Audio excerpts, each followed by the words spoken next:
আজ আমরা আলোচনা করব এডিমা নিয়ে। এডিমা জিনিসটা কি, কেন হয়, এবং এই এডিমার আড়ালে কোনো ভয়ঙ্কর বিপদ লুকিয়ে আছে কিনা সেটা কিভাবে বুঝবো এবং এর চিকিৎসা কি।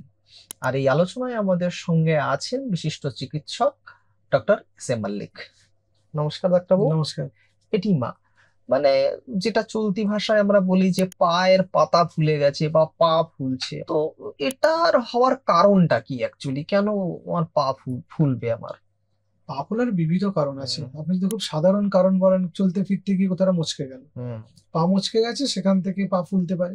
সেটা কি এডিমা? হ্যাঁ, সেটাও এডিমা, আচ্ছা সেটা আচ্ছা পা ফোলা, সোয়েলিং আচ্ছা অফ দ্য লেগ বলতে আচ্ছা পারে। আচ্ছা আচ্ছা। যদি কোনো একটা ইনফেকশন হয়েছে পায়ে, হুম হুম পায়ে একটা ইনফেকশন হয়ে সেই জায়গাটা ফুলে গেছে, হুম সেটা থেকেও পা ফোলা হতে হুম পারে। হুম কিন্তু edema, hmm swelling of the legs, যেটা বাইল্যাটারাল হয়, হুম ইডিমা বলতে যেটাকে আমরা বুঝি হুম যে পায়ে ফুলে গেছে, হুম টিপলে হুম আঙুল বসে যাচ্ছে, হুম পিটিং ইডিমা, হুম সেগুলোর কতগুলো কারণ আছে। হুম যেমন খুব সাধারণ, আমাদের দেশে ব্লাড প্রেশারের ওষুধ লোকে ক্যালসিয়াম চ্যানেল ব্লকার খায়, হুম হুম অ্যামলোডিপিন, সিলনিডিপিন, এস হুম অ্যামলোডিপিন, হুম এইসব গ্রুপের ওষুধে পা ফোলে। হুম। তখন আমাদের ওষুধ বন্ধ করলে আবার পা ফোলা আগের অবস্থায় ফিরে আসে। আচ্ছা। আবার মনে করুন কারো পায়ে যে ভ্যালভ গুলো থাকে পায়ে, হুম সেই ভেনাস ইনকম্পিটেন্স আছে, মানে ভ্যালভ থেকে লিকেজ হচ্ছে, হুম প্রপারলি সার্কুলেশন হচ্ছে না, সেক্ষেত্রে পা ফুলতে পারে।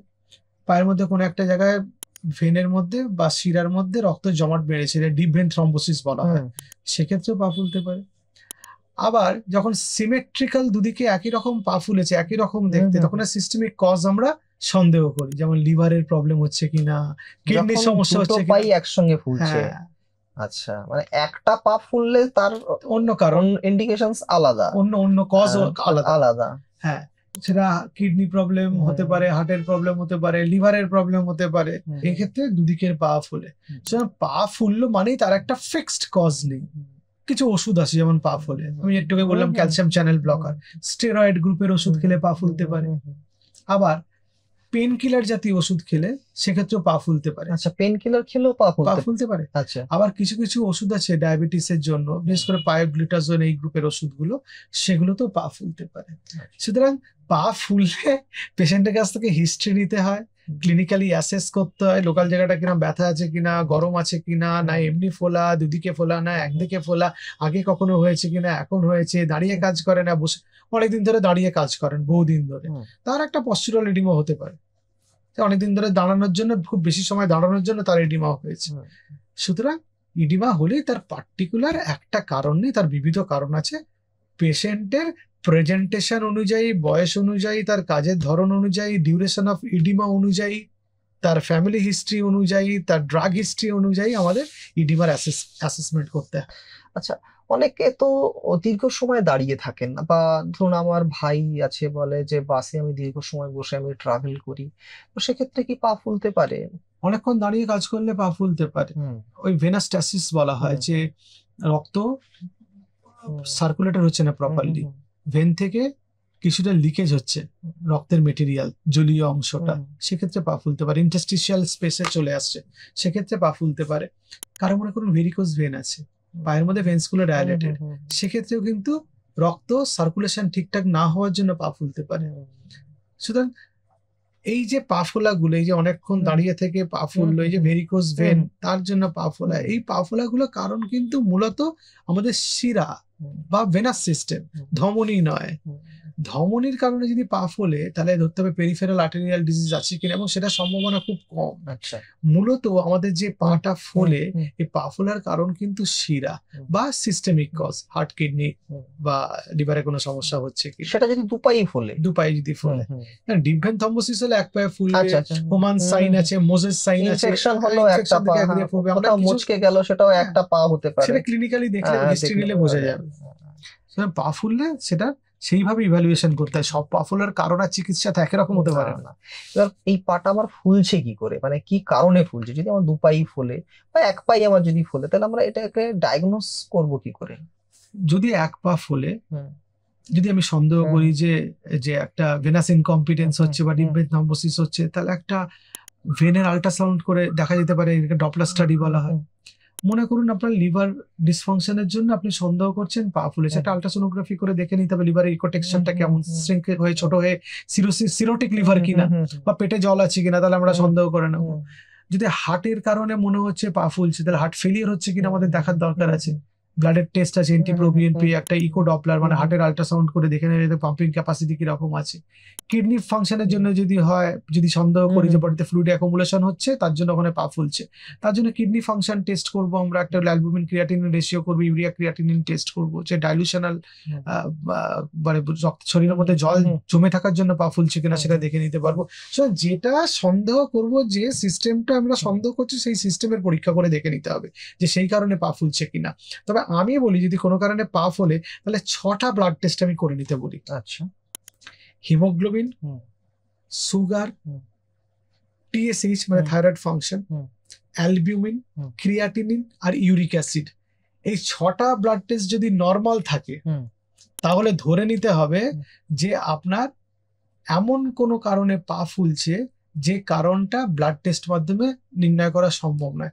তখন আমরা হার্টের টেস্ট করাই, ইউএসজি করাই, পায়ের ভেনাস ডপলার করাই, তখন টেস্ট গুলো করাই। মোটামুটি এই 6টা পরীক্ষা হলে বোঝা যাবে যে অন্য কোনো জায়গায় সমস্যা ইউরিক আছে অ্যাসিড অনেক সময় পা ফুলে, সেটা তো শুনলাম। আপনি বললেন ইউরিক অ্যাসিড, থাইরয়েড টেস্টের কথাও থাইরয়েডে পা ফুলে, ক্রিয়াটিনিন বাড়লে পা ফুলে, হিমোগ্লোবিন কমে গেলে পা ফুলে, আমরা তাতে সেখানে কিডনির সমস্যা, হিমোগ্লোবিন কমে গেলে পা ফুলে, ব্লাডে অ্যালবুমিন কমে গেলে পা ফুলে যায়।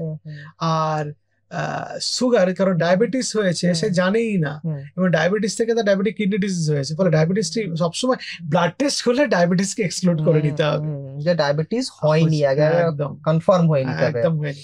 আচ্ছা, তাহলে এটা তো বিভিন্ন কারণে হয়। আচ্ছা, এবার প্রশ্ন হচ্ছে যে আমার তো পা ফুলছে, আমি কি করব? পাটা কি উপরে তুলে রাখবো, নাকি যেমন আছি তেমনি হাঁটাচলা করবো? যাদের পা ফুলছে সেই পা ফোলার কারণটা চিকিৎসা করতে হবে। যদি ডিপ ভেন থ্রম্বোসিস হয়, ব্লাড থিনার খেতে হবে। যদি ভেনাস ইনকম্পিটেন্স হয়, কম্প্রেশন স্টকিংস পড়তে হবে। যদি সিস্টেমিক কজে পা ফুলে তাহলে ফ্লুইড রেস্ট্রিকশন করতে হবে, ডায়ুরেটিক খেতে হবে। পা তুলে রাখলে দিনের মধ্যে 30 থেকে 40 মিনিট 3 থেকে 4 বার পা ফোলা কম থাকবে। কিন্তু লোকে খালি পা তুলে বসেই থাকবে, কাজকর্ম করবে না, সে কাজকর্ম তো করতে হবে, তাহলে তাকে সেভাবে প্রিকশন নিয়ে কাজকর্ম করতে হবে, তার ট্রিটমেন্টটা সেইভাবে আমরা ঠিক করে দিই। তো ট্রিটমেন্ট বাকিগুলোর ক্ষেত্রে যদি আমার ক্রিয়াটিনিন লেভেল যদি আমার বেশি থাকে তখন কি? ফ্লুইড রেস্ট্রিকশন করতে হবে, তাকে ডায়ুরেটিক গ্রুপের ওষুধ খেতে হবে শরীর থেকে জল বার করার জন্য। কিডনি সাপোর্ট দিতে হবে, যে কারণে কিডনি খারাপ হয়েছে সেটা কন্ট্রোল করতে হবে। হার্টের সমস্যা থাকলে হার্টের পাম্পিং বাড়ানোর জন্য কিছু ওষুধ আছে, সেই ওষুধ খেতে হবে। ফ্লুইড রেস্ট্রিক্ট করতে হবে। এই ডায়ুরেটিক বা হার্টের আলাদা কিছু স্পেসিফিক ওষুধ আছে, সেগুলো দেখতে হবে। যাদের দেখা কোনো কিছুতেই হার্ট ফেলিয়ার কন্ট্রোল করা যাচ্ছে না, তাদের কিছু ইমপ্লান্ট আছে পেসমেকারের মতো, সেগুলো ইমপ্লান্ট করে সেগুলো ম্যানেজ করা হয়। আজকাল অনেক আধুনিক হয়ে গেছে সবকিছু। আচ্ছা, আরো দুটো জিনিস, সেটা হচ্ছে যে নুন আর জল। আমরা জানি যে নুন জলটাকে ধরে রাখে, আর অনেক ক্ষেত্রেই অনেকেই আছে দেখবেন প্রয়োজনের তুলনায় অনেক বেশি জল খায়। তো এই জল আর নুন কি কোনোভাবে পা ফোলার জন্য দায়ী? অবশ্যই। যাদের ফ্লুইড রিটেনশন হয়, বিশেষ করে হার্টের প্রবলেম, কিডনি বা লিভারের প্রবলেম হয় না, তাদের ওয়াটার সল্ট দুটি আমরা রেস্ট্রিক্ট করতে বলি। এখন আপনার পা মচকে গিয়ে পা ফুলেছে, সেখানে নুন আর জলের কোনো ভূমিকা নেই। বা আপনার ডিপ ভেন থ্রম্বোসিস হয়ে পা ফুলেছে, সেখানে নুন বা জলের কি ভূমিকা আছে? যেগুলো আপনি বুঝতে পাচ্ছেন যে এই সমস্যাগুলোর জন্য আমার হয়েছে, ঠিক আছে, কিন্তু যদি আপনার প্রেসার বা কিডনির যদি কোনো রকম সমস্যা থাকে, মানে সেক্ষেত্রে তো এই দুটো মাস্ট মেনটেন করতে হবে, নাহলে বিপদ আছে। শেষ প্রশ্ন, অনেকে বসে থাকেন ও ঠিক আছে, যে হয়েছে, ও আমার নিজেই কমে যাবে, এটা কি হয়?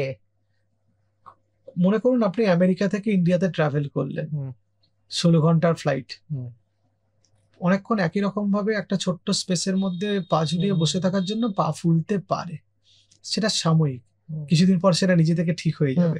কিন্তু পারসিস্টেন্ট পেডাল সোয়েলিং বা সোয়েলিং অফ দ্য লেগ বা ইডিমা, যেটা অনেকদিন ধরে চলছে, সেটার ইভ্যালুয়েশন করা দরকার। বা আপনার কোনো কারণে পা ফোলা আছে এবং তার সঙ্গে কিছু সাইন্স আছে, রেড ফ্ল্যাগ সাইন্স বলি আমরা, শ্বাসকষ্ট হচ্ছে বা জ্বর হচ্ছে বা প্রচন্ড ব্যথা হচ্ছে বা বুকে ব্যথা হচ্ছে বা সাডেন অনসেট ব্রেথলেসনেস হচ্ছে, সেক্ষেত্রে তো প্রপার ইভ্যালুয়েশন করতে হবে। কারণ ডিপ ভেন থ্রম্বোসিস মনে করুন কারো আছে, সেখান থেকে ক্লট ছিটকে গিয়ে লাংসে পালমোনারি আর্টারিতে যেতে পারে, সেখান থেকে যেটাকে এম্বলিজম বলে, সেক্ষেত্রে তো অ্যাকিউট অনসেট ব্রেথলেসনেস হতে পারে, সেখানে ডেথ হতে পারে।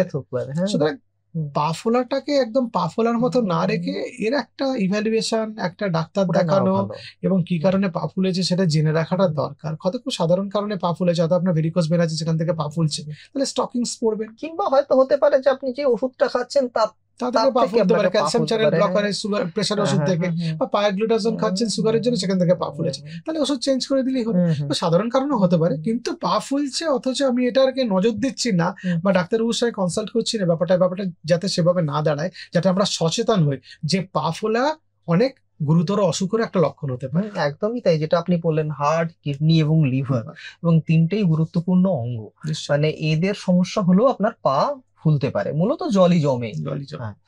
তো আহ, আমার মনে হয় যদি আপনাদের এই সমস্যাটা আছে, সেটা খুব সাধারণ সমস্যা থাকতে পারে, যেমনটা ডাক্তারবাবু বললেন, আবার গুরুতর সমস্যাও কিন্তু হতে পারে।